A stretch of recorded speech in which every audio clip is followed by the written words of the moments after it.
What makes me feel beautiful? The fact that I'm strong, that I can handle more than a lot of people. I'm still here, you know, and the fact that I continue on. What else makes me feel beautiful? When people treat me normal, you know, like just like I'm any other girl, you know.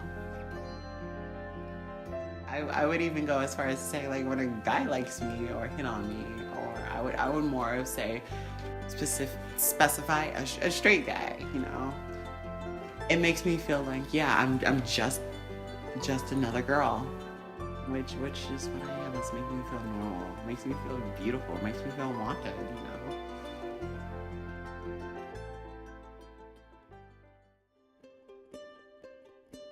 I was different than like the other boys. I was different than like people in general. Like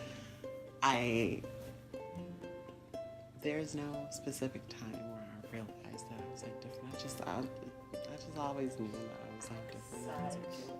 I was so cute. I want to be comfortable and at home within myself and okay with who I am, regardless of what other people think and regardless of what happens to me. And I think that makes me different because not a lot of people want to do that. Not a lot of people want to, you know, put themselves out there in order to be comfortable. It's like, man, Santa Claus is so cute. That's me.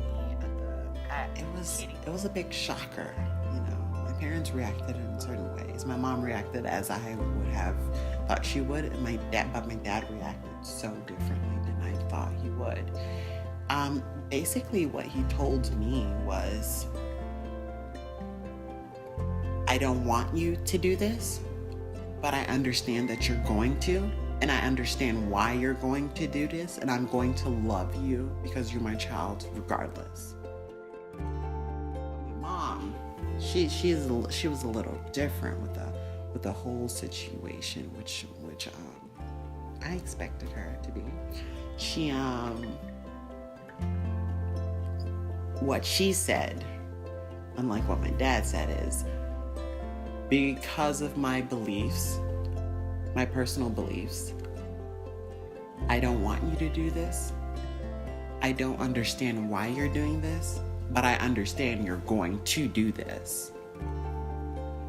And I'm going to try and my best to love you because you are my child.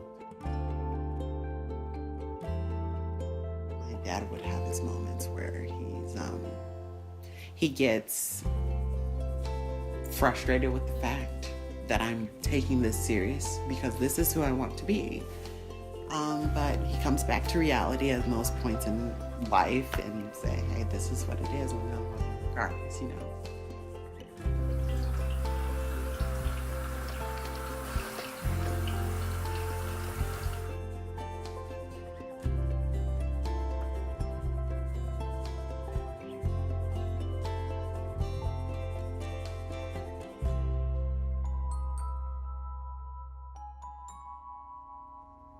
You know, my life, I said before, is good.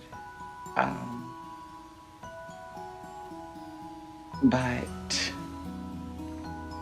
I would say that it's only good because I try to make it good. And reality, if you want to press the reality button, my life isn't that swell. I pretend that it's well, and eventually, at some point, I believe that it is.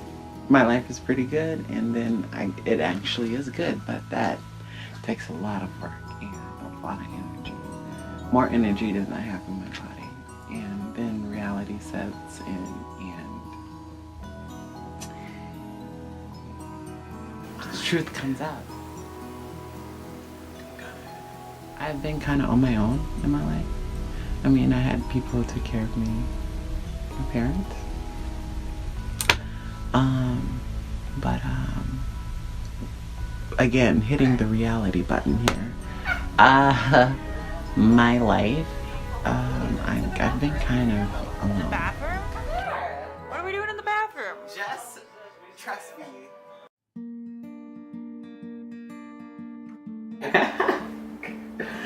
Okay, in a relationship, I am looking for somebody who's loyal.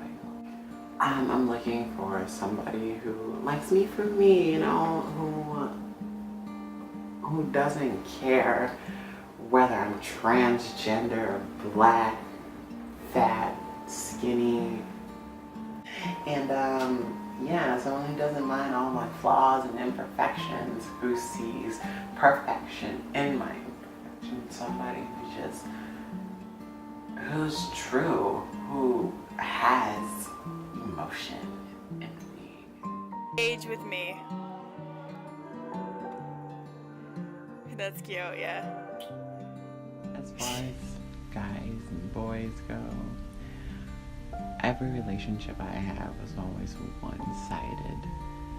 It's always me loving or in love with them. They never felt the same way or remotely loved me. The only thing they cared about was the feeling I gave them during sex.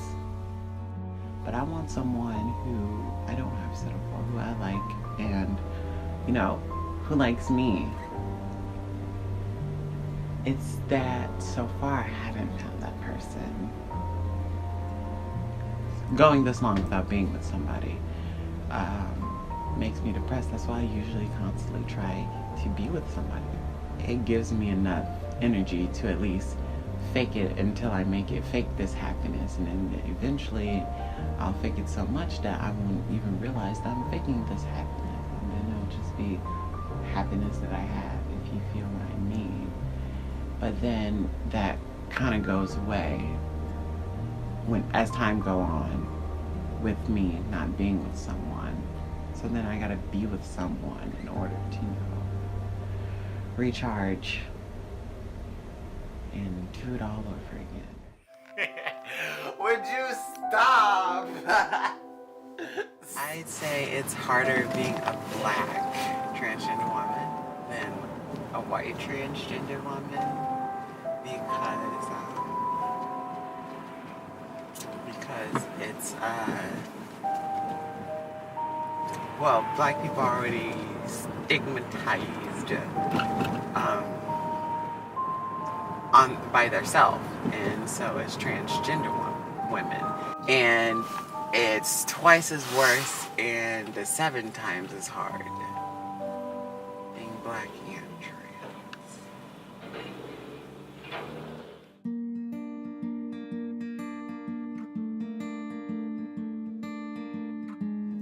People are always going to have an opinion. People are always going to say things about me because I am transgender. And you know what I do? I just brush it off my shoulders because words can't really hurt who I am. I don't really care what people say about me or to me anymore. I'm really more concerned with what they do. I have gotten jumped by a group of people twice, got my phone taken twice on public transportation, got bullied basically because of who I am, and it's not fun.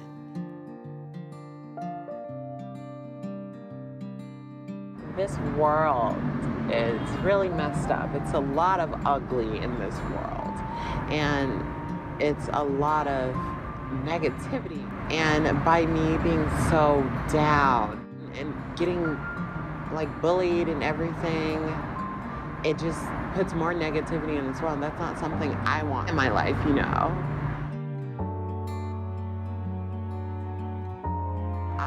I try to stay positive.